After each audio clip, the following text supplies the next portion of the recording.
Hello, Ray Phoenix here. Welcome to Let's Play Spyro the Dragon Part 7. So we're going to the Alpine Ridge finally. This kind of reminds you a little bit of a racetrack from the game Sega Rally 2. It's called the Alpine something, or had some sort of like Alpine thing in its name. I don't remember what it was exactly, but this is definitely not Sega Rally 2 because this is, a highly fantasized game, Spyro the Dragon, and the whole fantasy aspect of this game really shows itself in this one level. There's mythical beasts everywhere. There's like magical wizards that use the power of their mind to move the land masses around.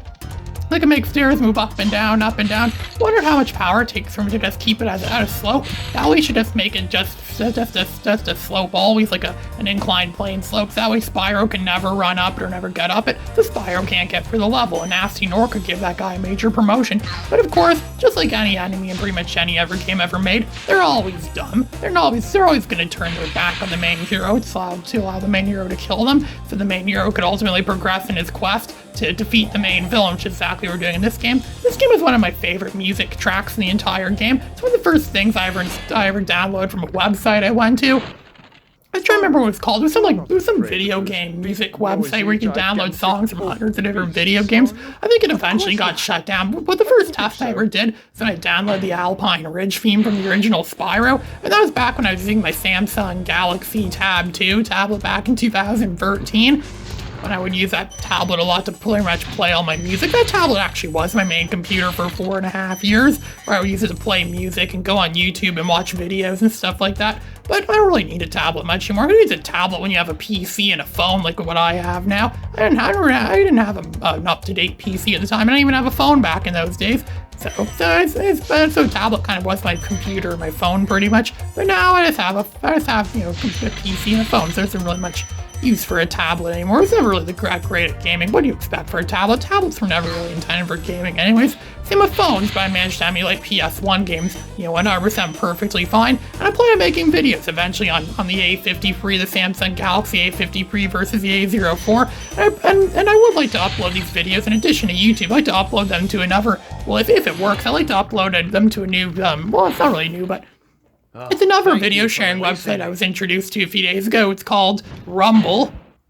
It's pretty much another YouTube competitor where it looks very promising. I don't know, I'm probably going to jinx it by talking highly about it. I don't even have an account for that website yet, but I plan on getting an account pretty soon with that website because I've been for a while in the market for looking for YouTube alternatives, other websites I could go to upload videos to that are not YouTube. I tried Vimeo, but Vimeo has extreme limitations where you could upload. Same with Dailymotion. Dailymotion's not that great too, and they don't even tell you all the limitations up front, so it's really easy to violate their terms and conditions, and the website's not user-friendly. Also, I gave up on Dailymotion. I don't really like Dailymotion as much. The only redeemable quality about Dailymotion is that it doesn't have any, it doesn't have as much what do you call like restrictions on what you can, in terms of restrictions, like an actual content. They're not strict about copyrighted content or like uploading copyright claimed content or community guidelines kinds of stuff. They're not strict about that, which is supposedly why Dailymotion's illegal in some countries, apparently.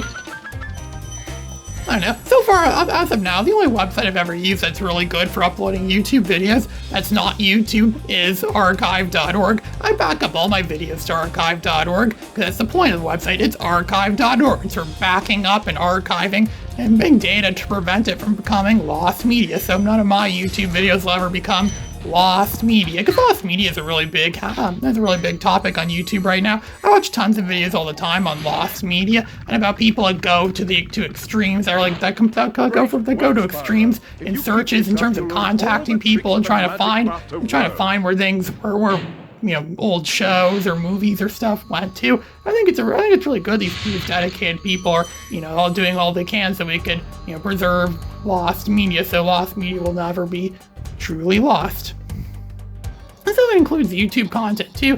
I remember watching a lot of stuff on YouTube a long time ago, like old YouTube videos that are now gone. I tried finding some Lego Spider-Man video I remembered watching way back in 2008. That seems to be gone now. Or maybe it's still there. I just couldn't find it because there's just so much Lego Spider-Man stuff on YouTube. Maybe if I typed in or put a filter on it so I can only show stuff from 2008 or earlier, and that might be easier. I always thought there should have been a superhero called Spyro Man. Instead of Spider-Man, it's Spyro Man. Spyro Spyro the Dragon as a superhero. Superhero Spyro the Dragon's powers. He could shoot fire out of his mouth and he could charge really fast and destroy stuff with his horns. How would you make an ideal superhero? Spyro the Spyro Man?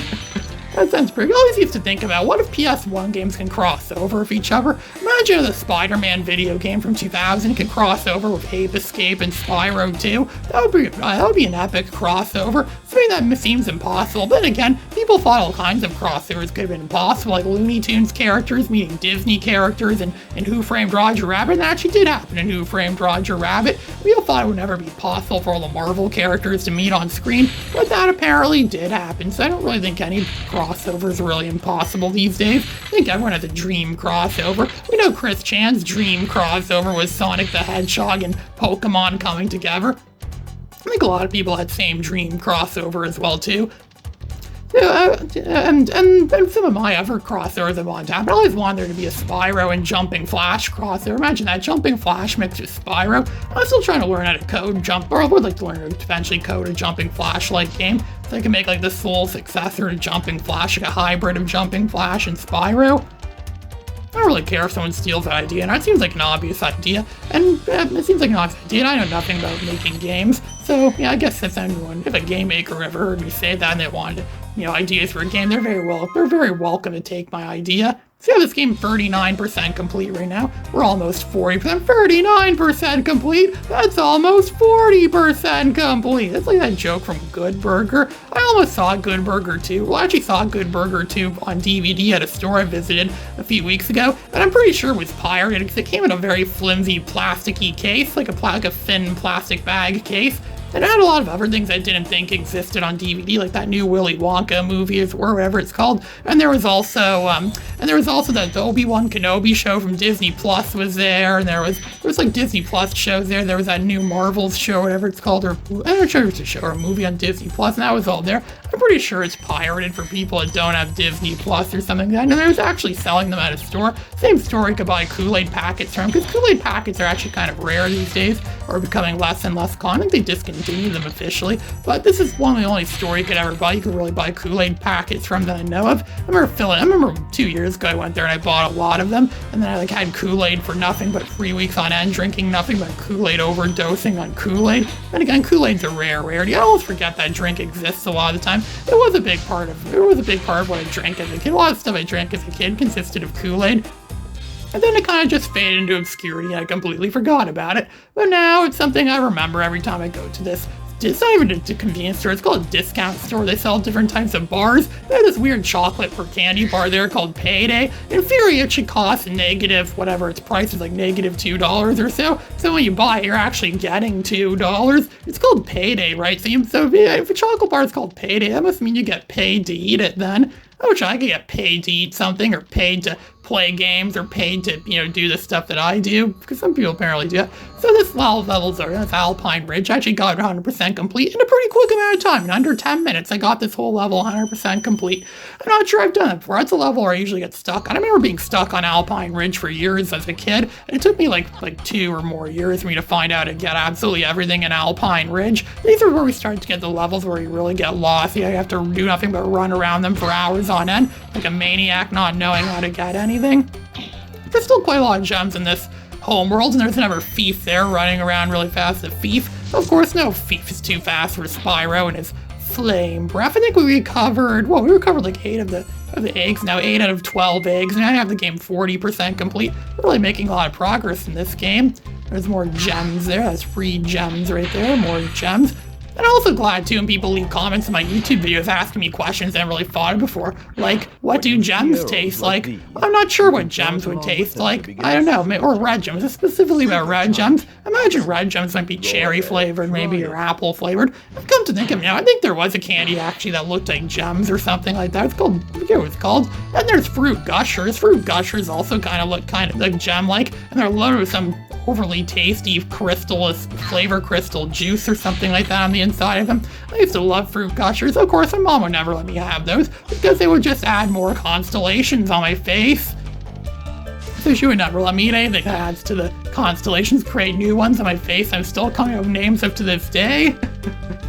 Supposed to go down that slope. I think this is the first time I see one of those supercharged slopes here makes Spyro run really fast. So Spyro can just charge down this slope and it'll allow him to run ultra fast. For some reason, it makes the analog controls not work on my controller. I think it's just an emulator thing. I play this all the time on the actual system and it doesn't do that. So it's probably just thing with my emulator, maybe. I think I'm using DuckStation to play this, and it's not the standalone DuckStation. It's the one in RetroArch. I'm using an actual PS1 controller to play this as well too, using this adapter I have.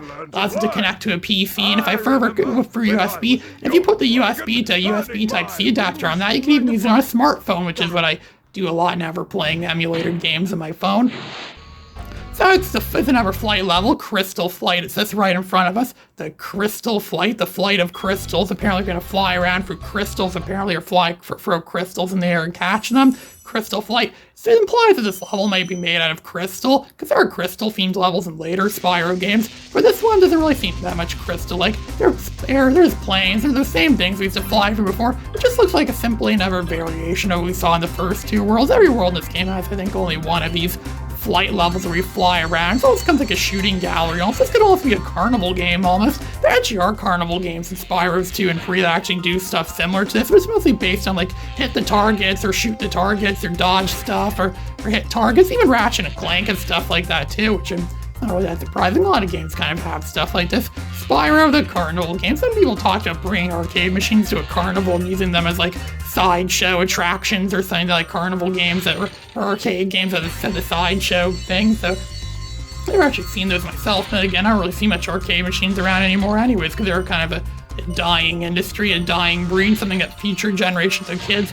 may very well not know about. But oddly enough, when I went to visit an arcade over a year ago in Queensland, the largest arcade in the southern hemisphere, there was a field of retro arcade cabinets, and a lot of kids seemed to be playing them, and kids seemed to be liking them. I didn't think Gen Alpha kids would like playing these new modern games, the old classic games. I thought they only liked modern games and stuff like that, not old games, but I don't know, maybe they do like these old games. Maybe there is hope for Generation Alpha after all. I've been watching a lot of documentaries about that too lately, about how Generation Alpha is screwed because all they do is sit down all day long and watch nothing but stuff on their iPads or their tablets and stuff, which is why they often get called iPad kids.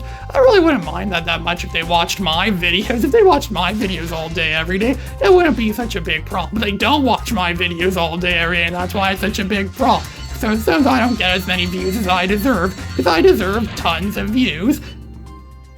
And then it causes a lot of these kids to become like entitled, where they grow up feeling a strong sense of self-entitlement or something, and then they feel like, oh, I'm entitled to everything. If there's one thing anyone in the world is entitled to, it's me, and my entitlement to getting a lot of views and becoming quite famous on YouTube, on this YouTube platform. And from all these videos I'm making, except part of the reason why I do all these Let's Plays, it's kind of like leaving my footprint behind, or leaving my large, digital footprint behind, that I've been proof that I once existed and proof that I once played these classic games, and this is what I play, this is what I stand for, this is what I like. These are the kinds of games that people should be playing, not those new crappy modern games that they play that people don't even own anymore. Heck, even later PC games. I was watching a video about this earlier today. Even PC games, like, I don't mean like current PC games from like maybe 10 or a little more than 10 years ago, were some of the last PC games to come out of physical discs. And yet, you need internet to install them, even though it's on a physical disc. It almost defeats the purpose of even buying it on a disc if you need internet. What's the point of getting it on a physical disc if you need the internet to use it? And some of them are for like Windows XP and stuff like that, which Windows XP computers don't really connect to the internet much anymore, so you can't even really, they need Steam or something like that, which doesn't even work on Windows XP anymore, so that's kind of impossible to play some of these old PC games. And that's the reason why I stick to console games. Console games can't do stuff like that. These PS1 games never go on the internet. Console games have never betrayed me. I've been playing console games like these for years, and they've never once betrayed me like this. Unless PC starts to betray me, like HAL 2000 or something like that, where the PC starts to, doesn't let me play my emulators anymore. There's a rumor that when Windows 10 came out that it scans your computer for illegal contents or unauthorized contents, kind of like what Windows 10S does, where it blocks out stuff that's not Microsoft approved from being used on your computer. I still have PTSD over Windows 10S. I hate Windows 10S. It's one of the worst things that mankind ever invented. Mr. Plinkett said the two worst things that mankind ever invented were bagpipes and Star Wars Episode 2 Attack of the Clones. He clearly didn't know anything about Windows 10S mode. So So there, I think we got everything now in this crystal flight level. We cleared everything, got all 300 gems. I think flight levels pretty much always seem to have 300 gems that you could collect and add to our total treasure, total bank or whatever they call it. This is Ray Phoenix signing out.